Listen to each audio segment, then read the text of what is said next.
Narito ang munting kaalaman mula sa Aralin sa Filipino, mga uri ng pangkayarian ng pangalan. Unang uri, kung ito ay salitang ugat lamang. Halimbawa, anak, alala, isip. Ikalawa, may lapi. Kung ito ay binubuo ng salitang ugat at panlaping makangalan. Halimbawa, mag-anak, mag-alala, isipin.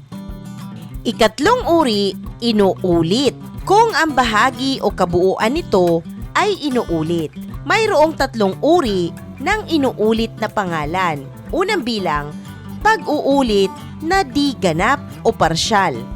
Pag-uulit ito ng bahagi lamang ng pangalan. Halimbawa, aanakin, aalalahanin, iisipin.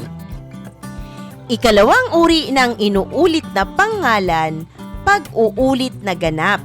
Ito ay pag-uulit ng buong pangalan. Halimbawa, kuro-kuro, sabi-sabi, buhay-buhay. Ikaapat na uri ng pangkayarian ng pangalan, tambalan. Kung ito ay binubuo ng dalawang magkaibang salitang maaaring manatili ang kahulugan na tinatawag na tambalang di ganap. O di kaya ay magkaroon ng bagong kahulugan na tinatawag na tambalang ganap. Narito ang halimbawa ng di ganap na tambalan. Una, dalagang bukid, na ang kahulugan, dalagang taga-bukid.